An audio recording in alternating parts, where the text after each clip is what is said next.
লেখকের ভাষ্য অনুযায়ী ২০০৭ সালের ১১ই জানুয়ারি যখন আওয়ামী লীগ ও বিএনপির টানা সহিংসতায় দেশ চরম সংকটে, তখন সেনাপ্রধান রাতে ড ইউনূসকে তত্ত্বাবধায়ক সরকারের প্রধান হওয়ার প্রস্তাব দেন। যেহেতু তিনি রাজনীতির সঙ্গে যুক্ত ছিলেন না, তাই অনেক বুঝিয়েও তাকে রাজি করানো যায়নি। তখন সেনাপ্রধান নাকি বলেছিলেন, স্যার আপনি আরেকবার ভেবে দেখুন, আমরা কাল সকালে আবার আসব। এই তথ্যের সূত্র 111 সম্পর্কিত বিভিন্ন বই থেকে নেওয়া হয়েছে। পরবর্তীতে মধ্যরাতে সেনাপ্রধান ড ফখরুদ্দিন আহমেদের কাছে প্রধান উপদেষ্টা হওয়ার প্রস্তাব নিয়ে যান এবং ড ইউনূস রাজি না হলেও ফখরুদ্দিন সেই প্রস্তাবে রাজি হয়ে যান। ২০০৬ সালের আগস্ট মাসে যখন ড ইউনূসকে একই প্রস্তাব আবার দেওয়া হয়েছিল, তখন লেখক মনে প্রাণে দোয়া করেছিলেন যেন তিনি সেই প্রস্তাব গ্রহণ না করেন।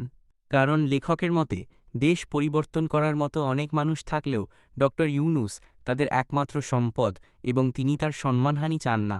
লেখকের মতে এই দেশের জন্য নিজের জীবন বা সম্মান উৎসর্গ করা নিরর্থক। তবে তিনি উল্লেখ করেছেন যে ড ইউনূস সাবেক সেনাপ্রধানকে ফিরিয়ে দিলেও ছাত্রদের তিনি ফেরাতে পারেননি। লেখকের মনে দেশের জন্য অনেক কষ্ট। তবুও তিনি আগামী বছরের ভবিষ্যৎবাণী করেছেন যে এই দেশের শুধু বয়স বাড়বে, কিন্তু এটি কোনোদিন সঠিক পথ খুঁজে পাবে না। এই লেখার সত্য রবিউল আলম লুইপার।